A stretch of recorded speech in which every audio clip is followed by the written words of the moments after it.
Felicidade ou infelicidade não é um acidente.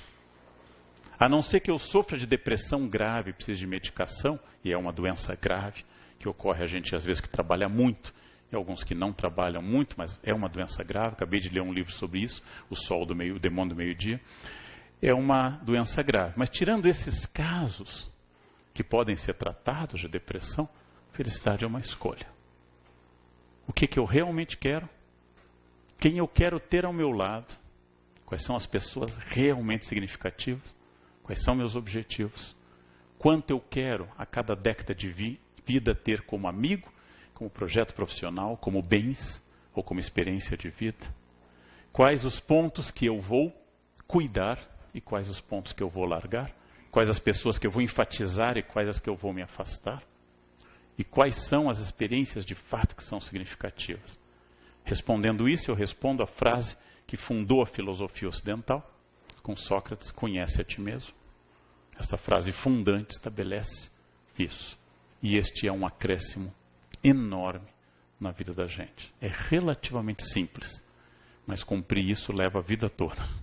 É relativamente simples. Como é que alguém fala tão bem inglês?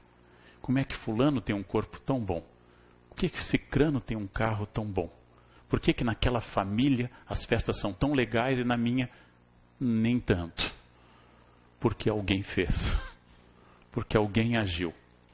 Então, ao invés de se refugiar no ressentimento e na inveja, ampare-se na ação. Ampare-se na decisão. Isto é absolutamente prático. A autoajuda diz que se você fizer X e Y, o resultado é garantido.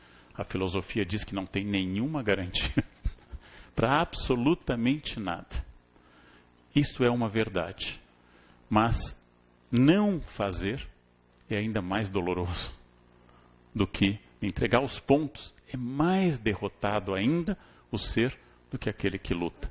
Então, é preciso fazer essas coisas. E a diferença é visível. Olhem para quem deu certo no sentido estrito da palavra. Não estou falando de bens materiais. Até pode incluir bens materiais. Olhem para quem deu certo. Atrás dessa pessoa existe estratégia. Existe uma estratégia de vida. E pode se dar certo como uma boa mãe de família. Pode se dar certo como um bom jardineiro. Pode se dar certo como um bom funcionário. Não estou falando de êxito financeiro só.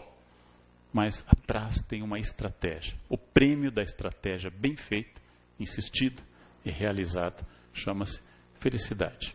Esta é a vida que vale a pena ser vivida. Crise, sim. Esta crise vai passar. Ouçam o tio. Vai passar.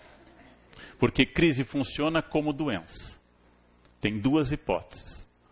Ou a doença passa ou eu passo. Nos dois casos é irrelevante focar na doença. Porque ou eu morrerei ou eu me curarei. A crise ou levará todo mundo para o fundo do buraco e nós desapareceremos, ou nós vamos superá-la. E aí teremos uma onda de prosperidade. E depois disso, mais uma crise. Depois mais outra crise, talvez pior. Nós teremos agora uma sucessão de períodos. O que eu vou fazer com isso? Perspectiva é olhar longe para isso, estabelecer meta, avaliar, pensar o erro, diminuir meu narciso e usar protetor solar. Sempre. Porque independente do futuro, melanoma sempre é uma coisa muito difícil. Era isso que eu queria dizer a vocês nessa linda manhã em Goiânia. Muito obrigado pela atenção generosa de todos. Muito obrigado.